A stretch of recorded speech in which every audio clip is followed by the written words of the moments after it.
Hi, this is Paul.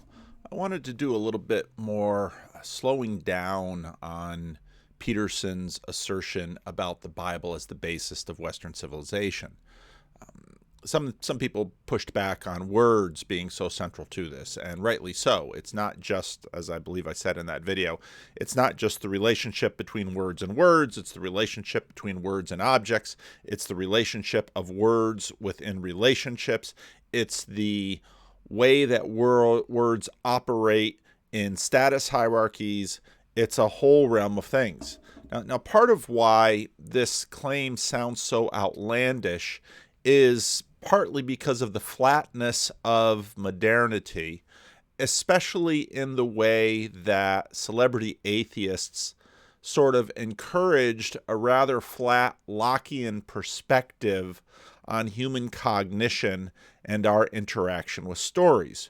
So I want to do a little bit of talking about that, and this will actually go back over some of the issues of the Bible as basis of Western civilization, and also the video I made about your religious spirit of your ancestors' codes are the religious spirit of your ancestors' codes, your relevance realization software. Because in many ways, this all fits together. And if you really want to understand all that Peterson is saying, and he is saying far more than just sort of the little snippet he throws on Joe Rogan, which sort of stuns Joe Rogan because Rogan is kind of shocked at the magnitude of this.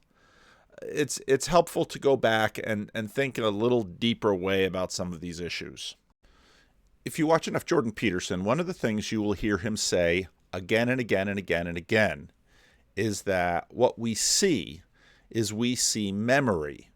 Now, you'll find him riffing on this in a lot of different ways, this time here with Chloe Valderian. I just used the This Little Corner search engine where you can search the transcripts, and I just searched for memory, and boom, second or third Jordan Peterson, that video that came along, another example of it. He is saying this regularly again and again and again and again. Now, again, this is sort of something that seems to be a throwaway line that he says, but it's really key to understanding his model of cognition. Right. Okay. Yeah. Because one of the things that bedevils social psychology continually, there's many things, is that there's often a failure to distinguish bias and prejudice from heuristic. So, like, we simplify virtually everything we perceive and interact with all the time, automatically. We can't, and it's a good thing we do because, well, this inexhaustibility that you just described. Well, we have to. Well, that's right. It's exhausting. That's the thing, is that if you're wandering around enraptured by the inexhaustible complexity of everything, like good luck trying to cross the street, right? So what we see mostly is memory. And the memory is it's a heuristic, it's a supposition. Like I noticed, for example, I wrote about this in Beyond. Now, he'll go on to talk about that, but you can go back in video after video after video, especially over the last few months, and you'll hear him say that again and again and again and again. We see memory. Why? The world is too complex. You can't possibly see the whole world. And now when we say we see memory, we don't really see pictures as such. Now, there might be sort of imaginations of pictures, and we know that memory isn't like a video recorder where we're just sort of dumbly bringing in content at a particular low resolution and storing it as such. We know that that's not how memory works. Memory is far more selective, and in that sense, bias in this conversation, although we're not really going to talk about that here, bias has a huge amount to play in that. We sort of absorb it. I was listening to, was it a C.S. Lewis book on I found his book on criticism on audiobook, which was really lovely because I had to do a bunch of driving around today with Freddie. So that's why there's a Freddie and Paul show out today. But we basically keep absorbing things in this world, but it's not sort of absorbed like if you had a home security system with a video camera just dumbly absorbing content, what the video camera takes in. Because in many ways, the video camera doesn't see. And it's this seeing, which is this basically what Jordan Peterson kept trying to talked to Sam Harris about in the chats in Vancouver, there's interpretation that has to come in to appropriate that. And so in some ways, we're always sort of living in the past, even while we're interacting in the present. If you go back to Peterson's Roger Scruton conversation, that one was really key. And Peterson walked through a bunch of this stuff in that Roger Scruton thing. When we experience error, when we experience dissonance, when we basically have something that has been discredited, we're seeing an imagination, or we're seeing a memory of sorts, and then something doesn't fit. That then gains our interest, because one of the things that we are always doing unconsciously, and we've been doing this since before we were born, before we started this little imaginative narrative in our mind that makes up our life, is we're trying to improve our map of the world. Now, maybe we're not trying to improve it as much as we should be, but that's always sort of an area, and that's this liminal space between that Peterson is talking to Rogan about. So we're always doing that. Okay, let's use a little picture. So let's imagine that this fine person right here is you. And you have been absorbing and creating a map inside of you that you have not known. You've been absorbing it from the world, from all your interactions in the world, but you've also been absorbing it from your parents. So let's say let's imagine that your parents stay married, and here's the happy couple, and they just continue to imprint on you. Well, their parents imprinted on them. And you wind up with this vast chain that as you grew up, you were continually brought into this network as you grew.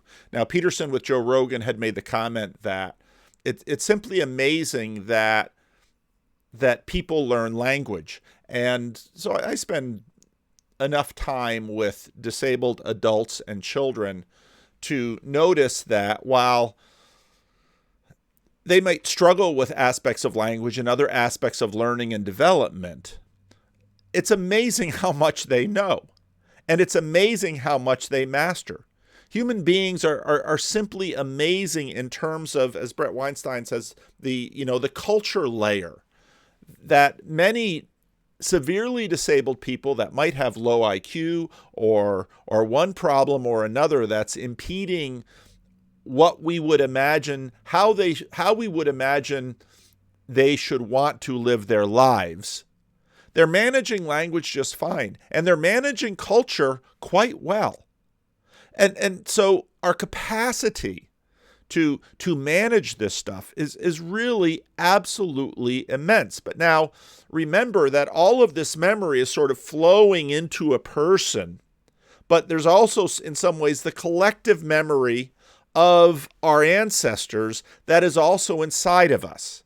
Now that sounds, I know, spooky to a lot of you, but remember, it's compressed down into heuristics. And it might be racist, it might be sexist, it's certainly biased towards those who have favored your ancestors and biased against those who have harmed your ancestors. And there are places and those don't always run across racial or sexual grounds. They could run against nationalist grounds. They could run against, they could run across religious lines, et cetera, et cetera, et cetera. What I'm saying basically is that there's this enormous collective memory that we see the world through every time we look at the world.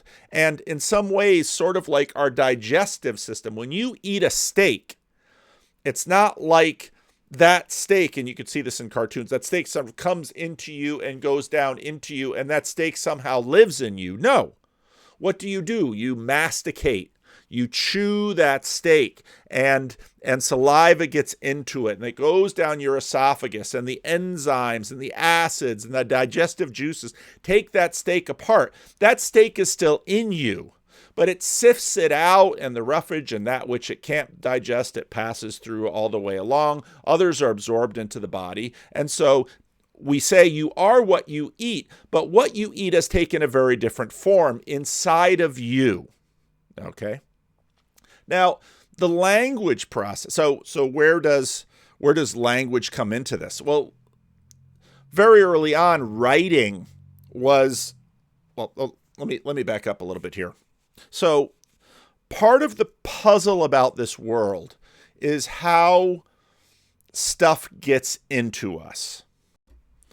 So Locke famously had this sort of this tabula rasa imagination that we sort of saw things directly. It's kind of like people imagined would happen if you connected up a camera to a robot. Well, then the camera can see the world. And again, what they learned very quickly when they had good enough cameras and they had some kind of computational machinery that just connecting it, this camera, which has very sophisticated chips in it, and this PC, they don't see what I'm doing. Now, this camera is really smart, and it's got sort of a heuristic of a face. And so if you were to look on the screen that I'm looking, there's this rectangle around my face, and it follows wherever I go. And again, if I back up, then suddenly, if I'm back here, then Kermit and the Joe Rogan monkey, they're in view. And when I come forward here, they're out of focus. So in focus,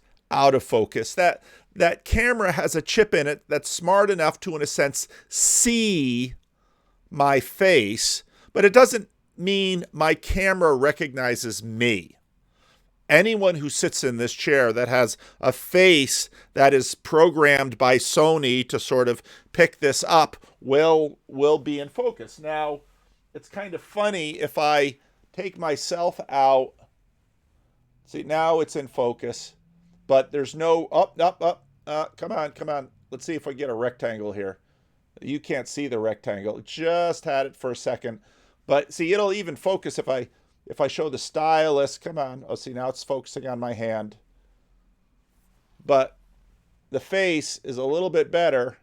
And now it's grabbing onto the face. And so the camera in that sense. But see, when I came back into, see, grab the focus just a second. Now watch if I just come in very quick over here to the side, bang, the monkey's out of view, out of focus. And see now when I go like close to the monkey, the camera's not quite sure, switches back and forth. Back to the monkey, back to me.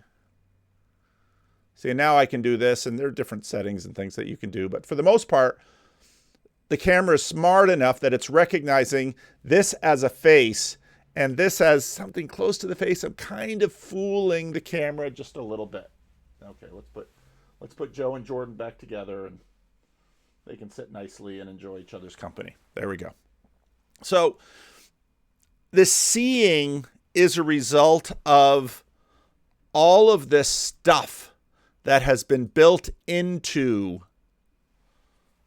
the individual. Okay.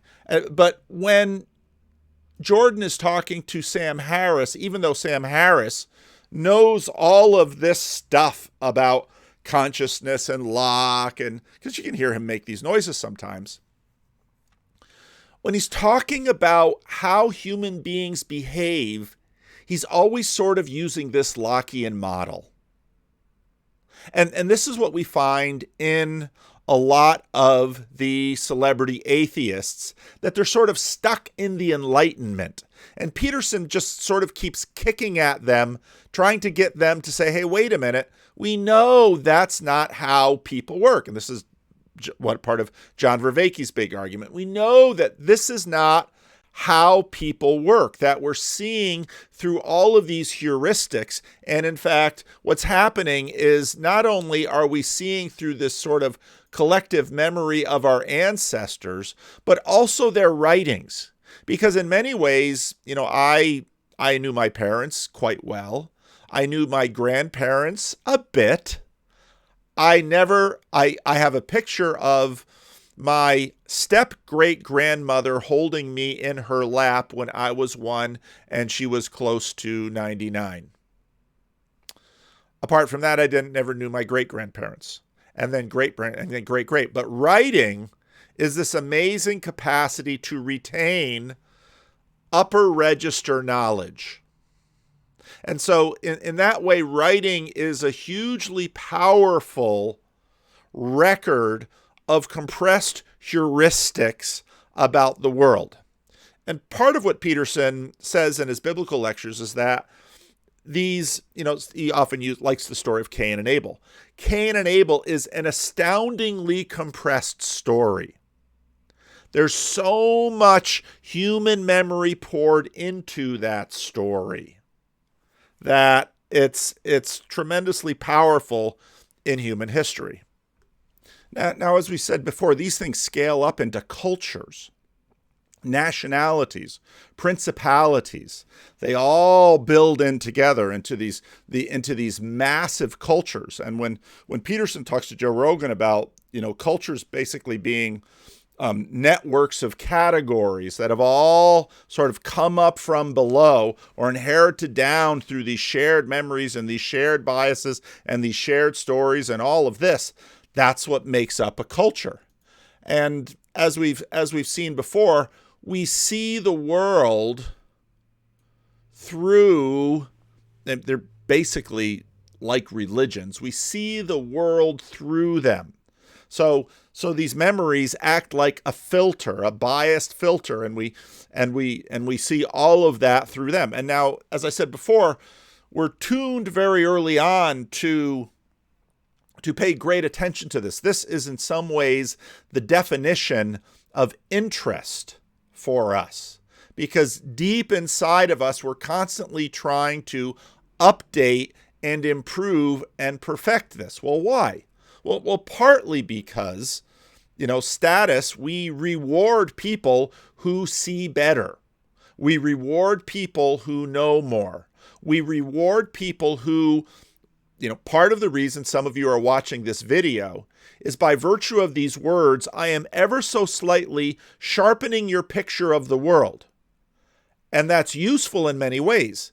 It helps you have a sense of well-being, because when the internal picture of the world and the world that is bumping into heuristic conflicts, you experience that as dissonance. But when you begin to see what you expect, but it's very subtle, it's sort of surprisingly expect, you feel that as rewarded. And if you're in a group and you say, well, I think such and such is going to happen, let's say in Ukraine with Russia, or in the economy, or in politics, or in your church, or in your family, if you predict the future and you get it right, everyone listens to you. You got it right. Like Nate Silver got the 2008 election right. And so after that, people started to listen to him. And he got a gig on ABC News. Now, he didn't get 2016 right, so he lost a little bit of status, but then he kind of, but this and this and this and this, so he didn't entirely lose it either. So in other words, in this grand game, predicting the world, which is really difficult, partly because you actually have to go across, and the most difficult things for us to see are other people. And I'm going to want to talk about that, because inside of all this, so I notice on Twitter, for example, there are people who like Jordan Peterson and people who don't like Jordan Peterson. Why all that emphasis on the person when the person is, like Jordan Peterson, he's talking about all sorts of different things. Why the focus on the person? I want to make a video about that at some point, probably when my thoughts clear more with respect to this. Okay, so back to this video, and I can't show you the video because if I have the video run on the screen, if I don't do the kinds of things like some of these other channels are doing right now to get this video onto YouTube, where you sort of put the video sync out, you disconnect the video sync from the video onto the words, and you fuzzy it up and you put in a watermark. I could learn how to do all that, but it's just simply not worth my time. So you have to deal with me and the gang here, and let's keep going. So a little bit of review here. Revolutionary than that. So in any case, we were talking about meaning in text because we were talking about translation and the problem of understanding text. And Jim said, the meaning of words is coded in the relationship of the words to one another. And the postmodernists make that case, that all meaning is derived from the relationship between words. That's wrong, because, well, what about rage? That's not words. And that's sort of a heuristic that postmoderns are used, and it's partly right and it's partly wrong, as he's about to say. What about moving your hand? That's not words, so it's wrong, but part of it's right, because the meaning we derive from the verbal domain is encoded in the relationship between words. So, and remember, the meaning we derive from the verbal domain, okay, there's a lot of other meaning that we derive from lots of other domains, but from the verbal domain is often the relationship between the words. So now then you think, well, let's think about the relationship between words. Well, some words are dependent on other words. Some ideas are dependent on other ideas. The more ideas are dependent on a given idea, the more fundamental that idea is. That's a definition of fundamental. And in other words, if you think of it sort of like a building, there are certain word ideas that are so fundamental and parts of our language that are so fundamental, everything else is dependent upon them. So now imagine you have an aggregation of texts in a civilization. You say, which are the fundamental texts? And the answer is the texts upon which most other texts depend. And so you'd put Shakespeare way in there in English, because so many texts are dependent on Shakespeare's literary revelations.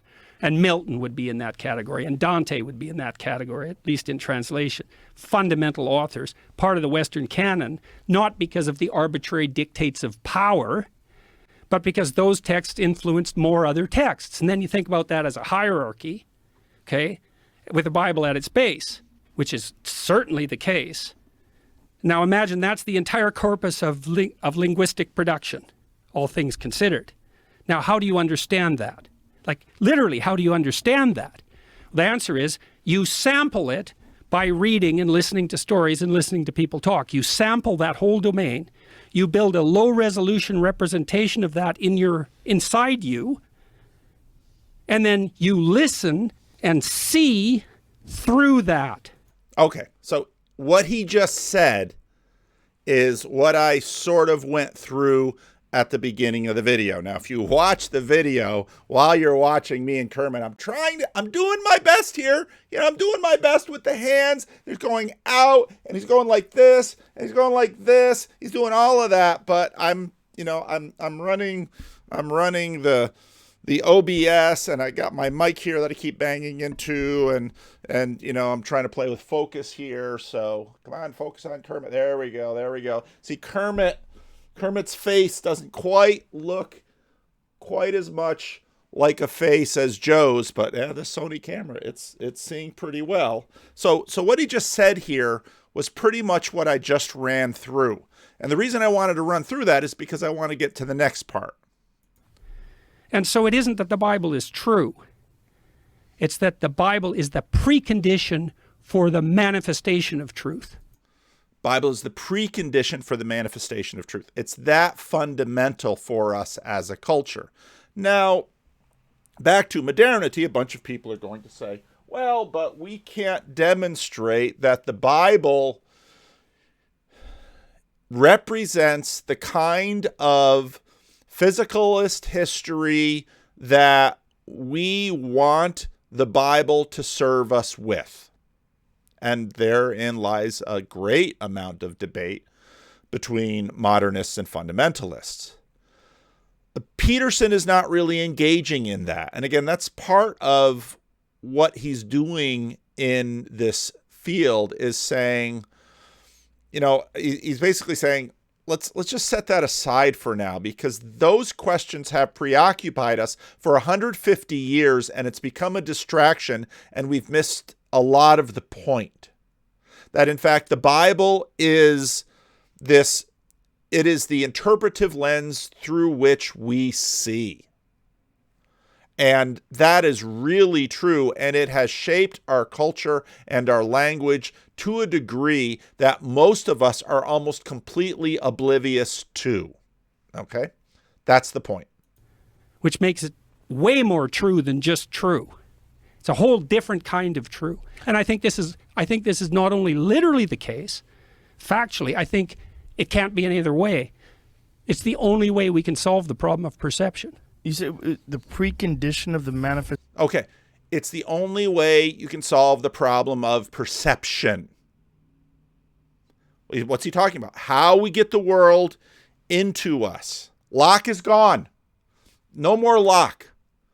We're not a blank slate.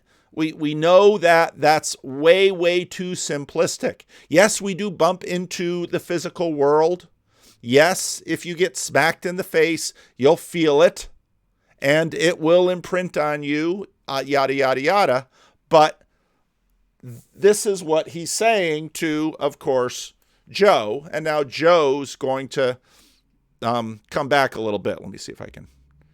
There we go. Not only literally the case, factually, I think it can't be any other way. It's the only way we can solve the problem of perception. You said the precondition of the manifestation of truth? Yeah. What do you mean by that? How do you know when what you and I are saying is true? Well, it you depends know. on what we're saying. Okay. Now, again, this is highly compressed. How do you know when what you and I are saying is true? If most people, when they're sort of in a Lockean way, they would immediately jump to the kinds of tests that we do in terms of correspondence with physical layer realities. Is the dog in the room? You can look in the room and check. That kind of statement is fairly easily checked in sort of common sense ways. Open the door. Is the dog in the room? Yes or no? Oh, the dog is in the room. Is the dog faithful? Will the dog bite? Those questions, well, is the dog in the room? That's an important question. But will the dog bite? You can't answer that question in terms of right now physicalism. Now, what you're going to do is you're going to pull back your memory of dogs. Once bitten, twice shy. That's where that saying comes from, and that saying is sort of a fantastically compressed bit of wisdom. Once bitten, twice shy. What does that mean? That means that if you've ever been bitten by a dog, now you're more wary of dogs. Once bitten, twice shy. Will the dog bite? Well, that depends, the owner would say. Now, I had a dog. I had Rottweilers that never bit anyone. And I had a tiny little 18-pound dog that bit everyone. And so, will Mookie bite? Yes. Will Macho bite? No. Will Mocha bite? No. Mookie? Yes, he likely will. But if you got bit by Macho, who was a 100-pound Rottweiler, yeah, it would be a substantial bite. That dog was a tank. I tackled that dog. I'm 240 pounds. I tackled that dog once because he decided he was going to have a little heyday when we went to the vet and jumped out of the truck before I could grab him. And so he's running through the streets and I basically tackled him and he looked up at me like, is something wrong? It's like something more than twice his weight plowed him into the ground and the dog didn't care. It's a tough dog. Little 20-pound dog, scared out of his wits of everything in the world, bit everything. Okay. All that stuff gets compressed. All right? Not exactly. Not only literally the case, manifestation of truth, which makes it way more true than just true. It's a whole different kind of true. And I think this is not only literally the case, factually, I think it can't be any other way. It's the only way we can solve the problem of perception. You said the precondition of the manifestation of truth? Yeah. What do you mean by that? How do you know when what you and I are saying is true? Well, it depends on what we're saying. Not exactly. You know this, Joe. The fact that you're so popular, this is a mystery. And I've been tweeting about it while people have been attacking you. Why is Joe Rogan so popular? He's a gateway to the alt-right. It's like, no, he's the psychedelic hippie. That's a stupid hypothesis. Okay, so even the question of what is Joe Rogan? Joe Rogan is in his studio. That tells you nothing. Why do I have a monkey representing Joe Rogan? People who've watched enough Joe Rogan know that he often just calls himself a monkey. He's a stupid monkey. Joe Rogan is not stupid. Joe Rogan, as Jordan Peterson is pointing out, is highly skilled. But there's a world that's inside of Joe Rogan that goes back into his history, back into his parents' history, back into his upbringing, back into his ancestors, back into the culture. There's a ton of the Bible built into Joe Rogan, and Joe Rogan just doesn't think much of the Bible at all, but it's still in there. And that's Peterson's point. That's wrong. Well, he's a propagandist. It's like, no, Joe's an honest man. And he actually says what he believes to be true. But let's think about that. Okay, what does he mean, Joe is an honest man? This is why he's being excoriated. And he had this little video that he posted too of explaining his channel. It was a great little video. He basically said, hey, this is who I am and this is what I do. I talk to people, I talk to interesting people, and I let them have their say. And no, you can't do that because, well, we'll get into that at some other point. Because that isn't exactly what you do. You follow the conversation and you listen. And you spontaneously manifest words that indicate your reaction. And it isn't the words themselves exactly that are true, because you might be wrong and you might be right, right? I mean, what do you know or what I know? We're going to be wrong a bunch during this conversation. Mm-hmm. But the process that we're manifesting in the discovery of truth and untruth, that's not wrong. That's exactly right. Okay. Why is Peterson paying attention to the process? Because I said before, we're always checking. And words, because they're such compressed reality, are really handy for checking. Now, we get tons of stuff wrong. None of this is perfect. But this is why we talk. And if we're having an honest conversation, most of the time, we're not lying. We might not be correct. We might be wrong about a bunch of different things, but this goes back to, again, one of Peterson's rules. Listen as though the people you're listening to have something to teach you, because they probably do, because you've never been them and they've never been you. So sit down and have a conversation. And you know when we're doing it because it's so engaging. The process that we're manifesting. You bet. Meaning the mutual exploration of structures of truth through dialogue. Okay. In good faith. In good faith. In good faith. That's the most important thing.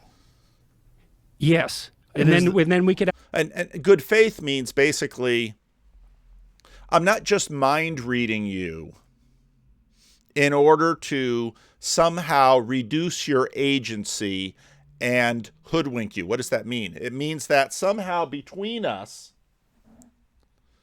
we're looking at each other in the eye and we're leaving room for the other's agency.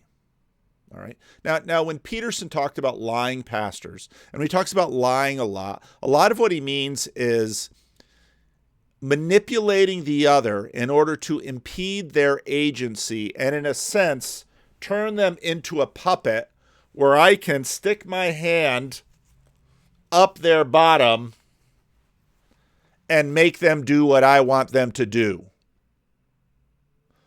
That's not good faith. Good faith is trying to use language as best I can to represent the world as I see it. Now, I may be right and I might be wrong, but as best I can, so that, now we're going to get into Vervaekian language here, and I've been impressed by, how can I back this up? So, in talking to people who had Jordan Peterson as a professor, who had decades of experience with him, I would sometimes come across people who would say, basically, he doesn't learn. He never does anything new. Now, the tricks he has are really good tricks, but he doesn't seem to incorporate new information very well. What I've been seeing over the last few months, even despite the fact that he is not fully well, I can see elements of the influence of John Vervaeke, and I think this influence has now come in the second wave. I can see elements of the conversation that he had with John Vervaeke and with Jonathan Peugeot. I can see influences from, via them, this little corner of the internet, in Jordan Peterson with respect to John Vervaeke's. I don't have a, so you'll have to leave in the comments if I'm going to bring John Vervaeke and Jonathan Peugeot into the puppet sphere, who should they be? I think they should be an animal of sorts. They should be soft and plushy. We like that. But who should John Vervaeke be, and who should Jonathan Peugeot be? Let me know. I'll get 2 new puppets, and we can bring them into the drama. But dialogos, that's this. Logos is in some ways, as Peterson likes to think about, a thread. Logos is, I've used this illustration before. Let's say Sunday morning, we're having church, and suddenly there's a dog running around in the sanctuary. It'd be chaos. What if I said, I'm babysitting Mark's dog? Mark is the pastor of the other church here. I'm babysitting Mark's dog. Mark's dog's name is Josie. I'm babysitting Josie. Suddenly, well, they might not like it. They might, as Jacob can attest, what's his dog's name? Is it Happy? Is it Lucky? Shoot. Sorry, Jacob. I don't remember. When Jacob's dog was in the sanctuary, people saw that it was with a visitor, and then they didn't, everything was fine. But if the dog's just running around, see, logos is in some ways, it's my dog, or understanding the reason for the dog being there suddenly turns a chaotic moment into much more of an orderly moment. The light comes on. There's rationality. We understand our world. It all just got a little clearer. Ask, well, what does in good faith mean? Okay, so first of all, I can trust you. And that's been my experience. You've never played games with me. We disagree. That's fun. I can trust you. You don't play games.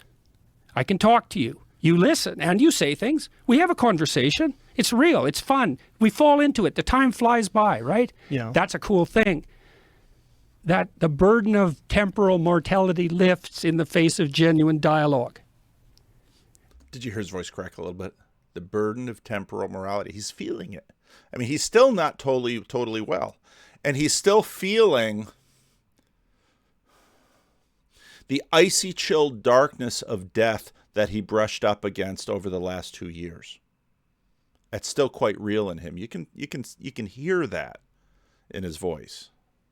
You think, well, there's a marker for paradisal meaning. It's like a bit of transcendence of death right there and then. You think, no, it's not. It's like, yeah, you go for 5 years without a meaningful conversation and see if you're dead. Because if you're not, you're sure going to want to be.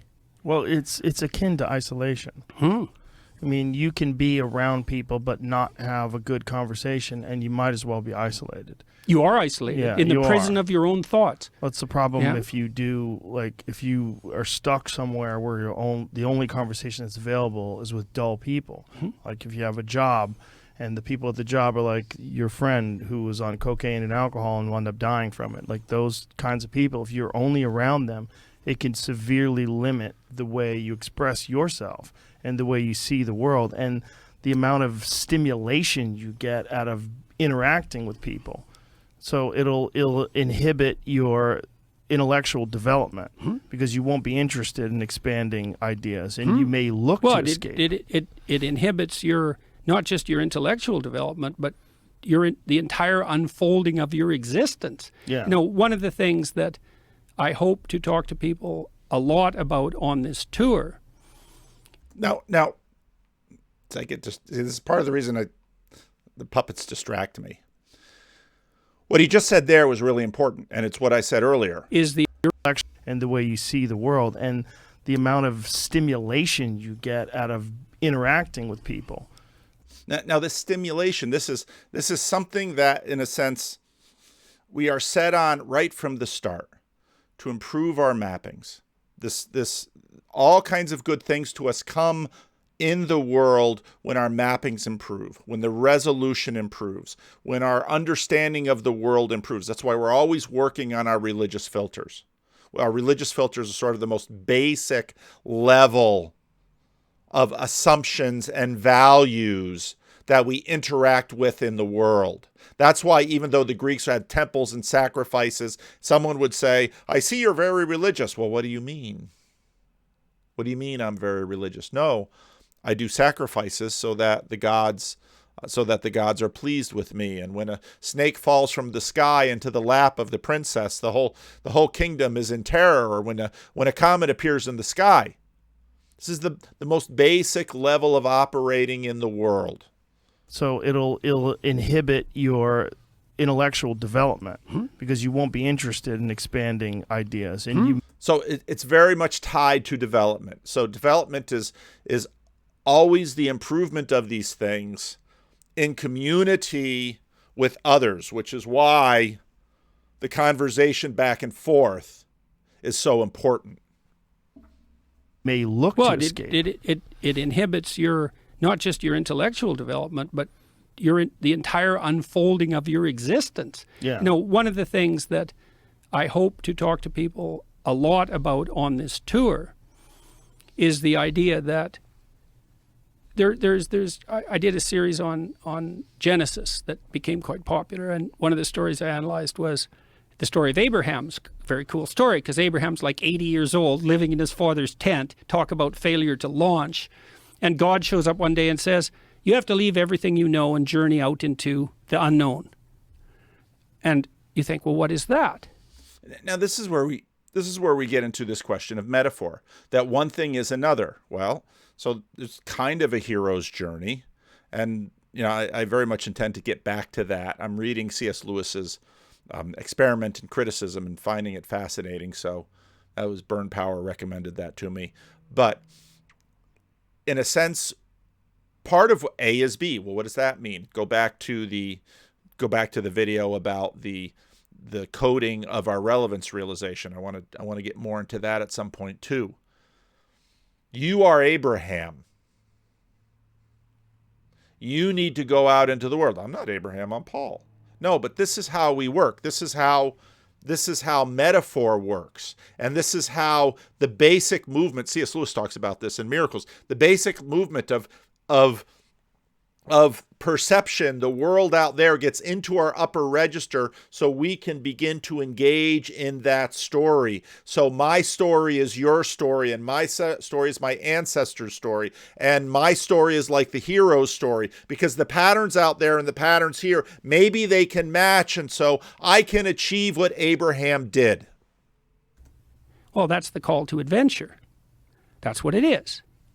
And what happens to Abraham is it's a bloody catastrophe. Like, the first thing he runs into is a war, and then he goes into a totalitarian state, Egypt, and they try to steal his wife. And it's like, man, he's thinking, things are pretty good in that tent.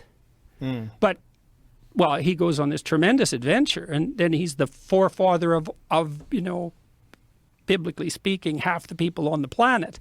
He has this tremendous... So in other words, Kermit is Abraham right now. ...this adventure. Think, well, what do you set against the suffering of your life? Well, the adventure of your life.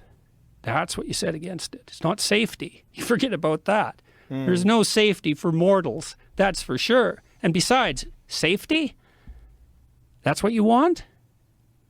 You don't want that. You want adventure. So then the question is, where's adventure to be found? In exploitation. Well, try it and see. Hell is to be found in exploitation. How about truth? Who thinks adventure is to be found in exploitation? Well, that's kind of the claim, that everything's about power. Everything's motivated by power. Is that really what people say, though? Who says that? Well, the postmodernists all say that. That's such a silly expression. Yeah, but that is what they, what about love? Is love motivated by power? Yes. That's why they distrust love. Is art motivated by power? Yes, so it's the mouthpiece of political ideology. When you're making paintings, that's motivated by power? Yes, because you want to climb up the socioeconomic status hierarchy. By painting? Play the stock market. That's ridiculous. You're just not very good at it. Okay, what about music? Same thing. Motivated by power? You bet. Everything's motivated by power. Well, that was the answer that came out of France in the 1970s, and that was the answer that all the universities accepted. Everything's... Why do you think that the whole cultural critique is patriarchal oppression? Don't you think that that is done a lot by people that have not taken those chances, that diminishing of effort by calling a painter or a musician and saying that those people are motivated by power? These are from career intellectuals who don't venture outside of the universities. They don't out. Okay, right there. Listen to Rogan's bias. There's something in Rogan that says, these are people that just think and talk and think and talk and think and talk. These aren't people who get into a ring and wrestle with people. It's a fair point. Venture outside the prisons of their own imagination. Or the echo chambers that exist. Yeah. No, I think a tremendous amount of it. So I mean, they this try was to Nietzsche's dismiss. observation and Orwell's too, is that a lot of that's motivated by resentment. We should Tremendous be- amount of it. I think that's 100% true. And I think we should be very careful people who aren't charitable. Very careful people who aren't nice. And people that, I mean, there's people that make a career just insulting and shitting on people all the time. And they never can look at things from that person's perspective. Well, that is the expression of power then. Yes. Yeah. It I always is. think you But think it's everything's not. about power. It's like, that's a confession, buddy. The problem with that is it attacks your own perceptions of yourself. Yes. Because you know who you are. You know what you're doing. You know, if you're just doing Yeah, that. well, what attitude do you have to yourself if you believe the only true expression of human existence is to be found in the will to power? It's crazy. like, Okay, so what are they doing? They're testing the world. And Peterson is saying, right now, out there in the world, lots of people say, this is just, it's one big bulverism. Everything's just about power. And Peterson says, yeah, that might be a confession. Because for you, everything does seem to be about power. Because you're doing all of this stuff to get power. But notice how they're checking back and forth. They're reorienting themselves through dialogue. Saying, is this the way? Is this the way it is with you? Now, part of the problem is that if they're too close, they might agree with too much. It's nice to have, you sort of want a zone of proximal optimization. You want them close enough so that you can have a productive conversation. You're not always just bumping into definitional differences or all kinds of other tripwires that happen. But you want it far enough that there's enough difference to keep it interesting. Okay, now a little bit later, they're back talking about Douglas Murray. These things through. Yeah. He's not being flippant. Yeah. He's not talking off the cuff. He knows what he's saying. Yeah. And, he shuts people down in a pretty beautiful way.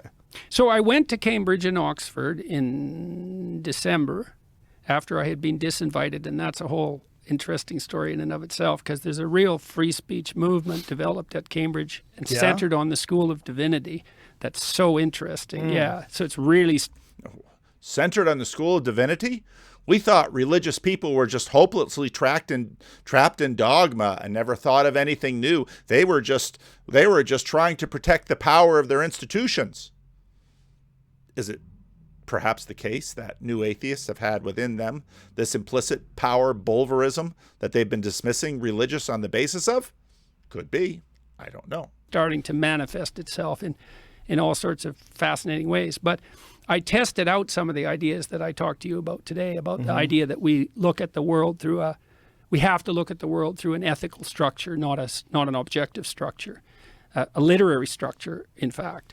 And I developed a little bit more when I was talking to you today, because I hadn't realized at that point that this literary structure was composed in part of the relationship between foundational texts, and that the Bible was by definition at the bottom of that. It has to be, technically, because I'll go back to that for a minute, because imagine that as we moved forward through time, well, at one point we had no books at all, we had no writing. Well, then the question might be, well, what did we write down? And the answer is, got to get my button straight. So we're back to the biblical thing. well, stories. Well, what are stories? Well, they're descriptions of people moving through time and space, doing things. Now, that isn't all they are, because they can be boring. So they're interesting stories they're interesting descriptions of people moving through time and space. Those are the ones. Okay, so now we've got that interest thing. So now there are hints in the story by the nature of the story. And again, we don't... Hollywood pays writers millions and millions of dollars to try to develop interesting stories, and the vast majority of them fail. Why is that? Well, we're not masters of this. But this interest is, again, sort of in this proximal development of this tipping point of enough truth so that We feel close enough so that we're comfortable, but far enough so that we're interested still. It's a stick. You bet. Well, no one will listen to them otherwise, or write them. Yeah. They have to be interesting. So that means... And the fact that these stories, and this is the crazy thing, and Tom Holland points this out with respect to the Gospels, the fact that these stories are perennially interesting. Now, again, preachers can turn wine to water with these stories. Trust me, I've done it myself. I've seen it done many times. But the fact that these stories are perennially interesting, another word for that might be inspiration. Well, these stories are inspired. This is an inspired movie. We use that word all the time when we use it in a religious sense, and people say, rightly so. But that's what we mean. Means that our sense of meaning orients us to certain types of stories. Well, those are the ones that get written down and remembered. And so we aggregated those stories across time. And those were our first basic documents. We're like a self-description. What are we doing? Really great little clip from Universal History and Jonathan Peugeot's recent conversation with Richard Rowland. And this has to do with how interesting the story is. What you have to realize is that this situates the meeting of the Lord, which is 40 days after, this situates the meeting of the Lord, or Candlemas. It's talking about Groundhog Day, which is built on a Christian holiday that has mostly passed away, of Candlemas. Now, I want to use this video and another video at some point about the point that I made with Chris Pacow and Ivan Engel and Caleb Voiles that I just posted on my own channel about Protestantism sort of being the experimental fringe of the church. Protestant churches die so that Catholic and Orthodox churches don't have to. Now, Anselman pushed back on that, and rightly so. It was a bit of hyperbole. Catholic churches are dying all the time. Orthodox churches are dying all the time. They can die on their own behalf, plenty. But the point about what we always have to try to do is integrate the world, our whole world, into this process of story and meaning making and sense making. As being halfway between the winter solstice and the spring equinox. Nice, yeah. So to me, this sort of reveals, or sort of brings out, one of the most important facets of universal history. Okay, and this is why this is justly a universal history video, not just Richard talking about, feasts that he likes, right? And this is what fascinates me about universal history, because again, the sense of universal history was destroyed, was sacrificed on the altar of modernist concordisms. Okay? Because our overriding preoccupation with the Bible was, how does the story and the text relate to physical events on the ground? And this Sunday, I'm talking about the second part of the Gospel of John, chapter 4, after the woman of the well. That was the sermon last week, about a story of a royal leader, who he is, and has a son that is sick and wants Jesus to come and heal him. And there's a lot of debate in the background of, is this story the same as the centurion's servant that's found in Matthew and Luke? And so if you read an excellent commentary on the Gospel of John, such as in the Anchor Bible series, Raymond Brown, Roman Catholic scholar, it's an excellent commentary in the modernist school. And so he's got an extended conversation on whether these different stories relate to the same physical events on the ground. That's the modern preoccupation. The preoccupation of universal history is different. They're more talking about, let's see if I still have it up. They're more talking about this, the first personal. And Groundhog Day. And Groundhog Day. Because one of the most important elements of universal history is understanding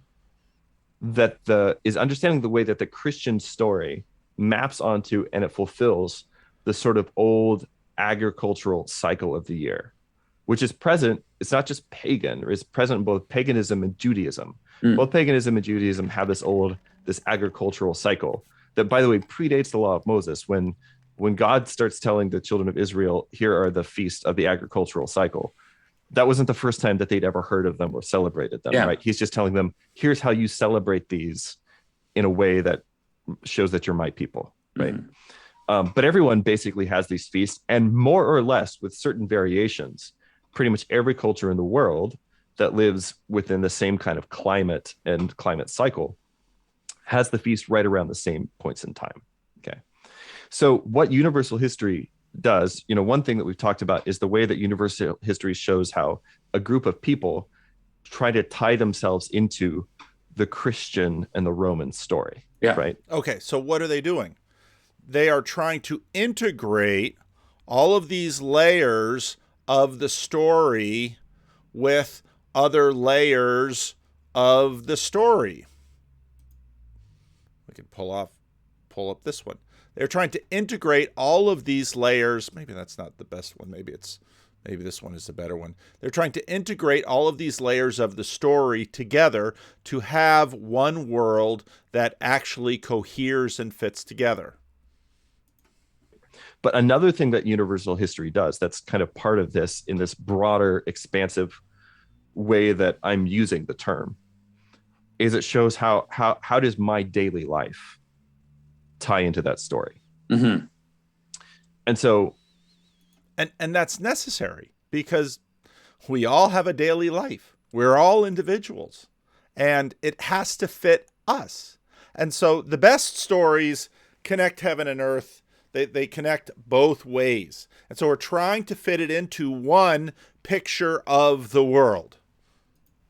So sometimes people will make a big deal about the fact that, for instance, in like Celtic paganism, they had these sort of quarters of the year, and these were the days that fell exactly between each solstice and equinox, right? So there's one on this date, right? In Ireland, it was celebrated on February the 1st, which happens to also be the feast day of St. Bridget of Kildare, who's actually the patron saint of my new daughter. So there you go. See, and so what is he doing? He's taking this story and he's appropriating it down all the way, and he's putting it on his daughter. So here my daughter's going to have a patron saint because of her birth, and this is a story with which she will perhaps find resonance, and it's going to be a saint, so that it's perhaps that this saint's story and my daughter's story my daughter's life will orient herself with respect to that saint in some kind of relevance realization way. It's all connected.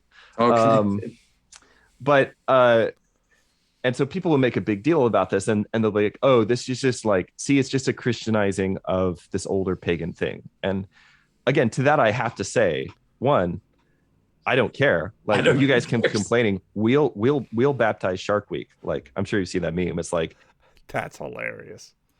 Listen, if you guys keep complaining about this stuff, we're gonna make Shark Week a Christian holiday. Like, that's right. Have to deal with it. But I mean, in another sense, you have to realize that this is the way that things work, right? This is the way that reality manifests, and this is the way that we know each other and the world that we live in, and it's the way that we know God, right? Is the way that these things manifest themselves in time, and the recurring cycles of the seasons, which were made by God, right? And so it's kind of like preposterous to think, and this is why I get heartburn from these people who are like, oh, well, this, a long time ago when I was a pastor of a church, there was a big fracas because we had a Christmas tree up in like the foyer, which is what Baptists call the narthex, Yeah. And some people are like, oh, well, like that's a pagan holiday. And they sent me like this DVD series, you got to take the Christmas tree down because it's a pagan holiday, right? I know you know what I'm talking about, right? But the reason that stuff gives me heartburn is because it's like, you think God doesn't own the days of the year? Like, he made the year, he made the agricultural cycle, he made the solstices and the equinox. Like he made these things. And so, but now you actually have to put them together in one story. So maybe I will play a little bit of the video that I made today. Trying to figure this whole thing out from an intellectual perspective is folly. Like that does seem to be where we're all willing to, like, that seems to be a big flag. Okay, it can't just be, I can't just live in any world. I'm not on Tatooine. I'm not in Middle Earth. And because the world doesn't, well, I shouldn't take away what I'm about to say on this video. Everybody's, which is hilarious because this is an intellectual world and we're all agreeing that it's not really intellectual what we're after. Yeah, but the what we're looking after is now taboo because we're looking after dogma, and dogma is now a forbidden word. After the Enlightenment, you cannot have dogma. Dogma just means opinion.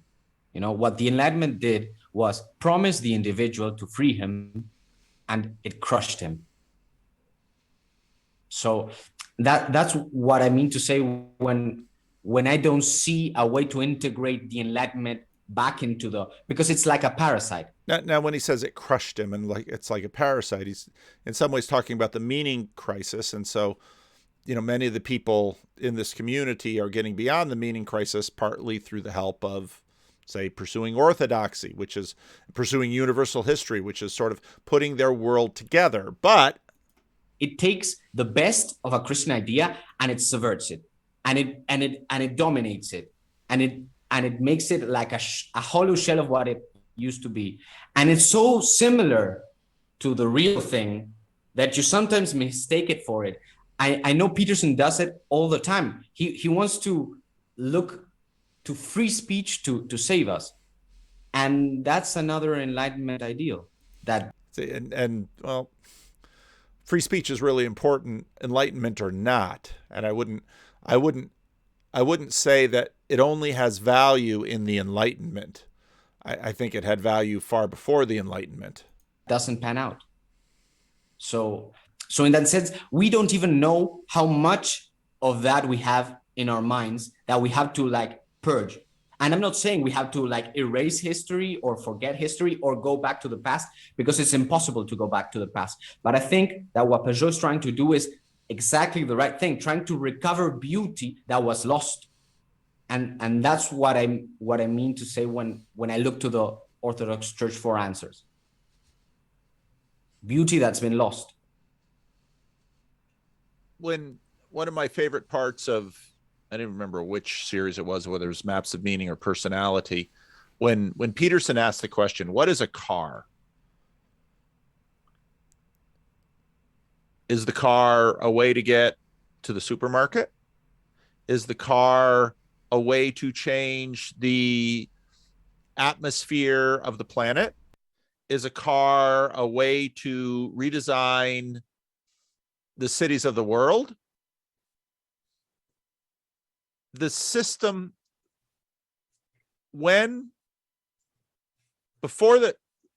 if you think about before the Protestant Reformation comes right on the heels of the Columbian Exchange. What is the Columbian Exchange? It's when Columbus finds, he's making his way to China and boop, the Columbian Exchange is basically the beginning of globalization.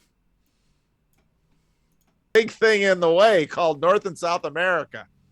And that changes the world. And on the heels of that, the world has changed dramatically in the last 500 years in ways that could not have been anticipated in the thousands of years of civilization before that. The question of what a car is not incidental to the question of Christianity. In a sense, saying that it is a very Protestant thing. Although Protestants sort of run the gamut, because the Amish say, no, it's very, they understand what cars are and they're not going there. Other Protestants are way at the other end. I'm not sure if they fully understand what cars are. And that's part of the difficulty, because can you understand what cars are in the abstract, or only with a secondhand knowledge of them. It's part of the challenge we're facing. I'm to say, but as long as I have my personal relationship with Jesus, I can use a car. But the car has to be integrated. Now, maybe the car is going to go away. We don't know. But so much stuff has been kicked up in the last 500 years that it's going to have to be integrated.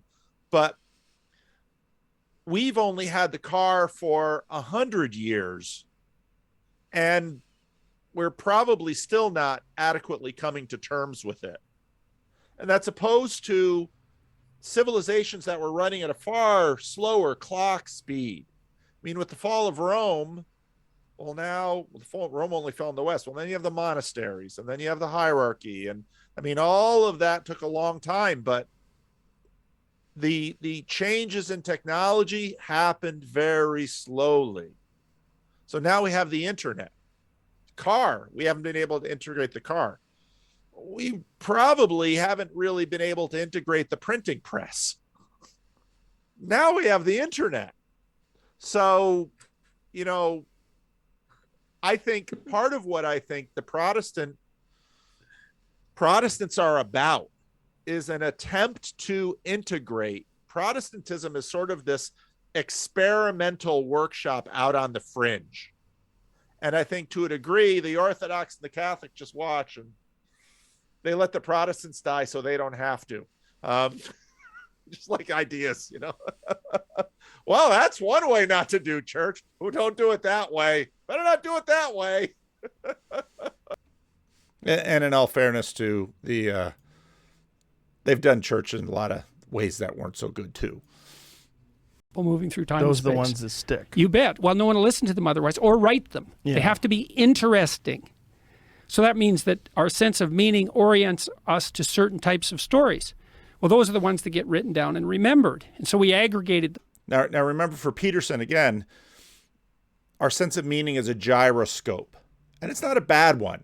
It's really not a bad one, because, there's meaning there. And so that's a way that we can tell that we're being productive in what we're doing. Those stories across time, and those are our first basic documents, were like a self-description. What are we doing? Well, here's what interesting people are doing.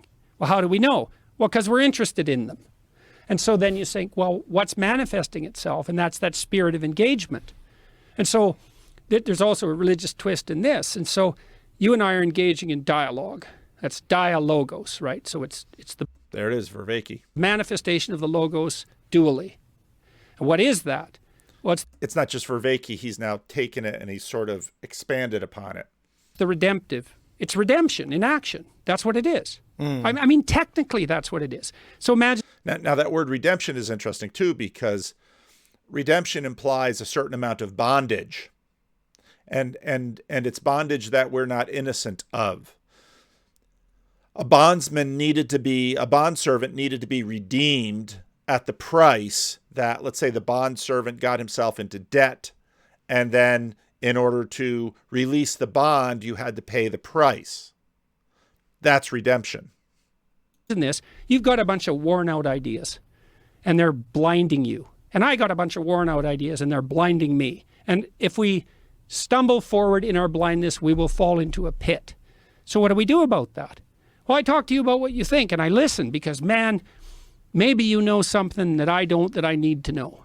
And this, again, is where we get the improvement, the betterment, the more knowledge. Yes. Well, so how is that not a redemptive process? Obviously it is.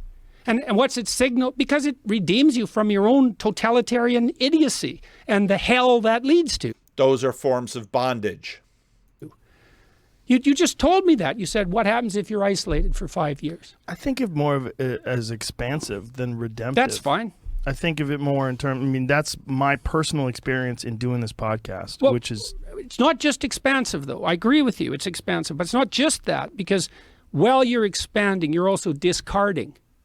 Right? Yes. Yeah, so that's part of it that makes it. And this is a great place. And I'm out of time, so I'm not going to be able to give this the attention it deserves. But this editing of attention is really important. So, again, as I noted, I can go back and I look. I'm at 147 in the recording of the conversation. So thanks for watching. Leave a comment.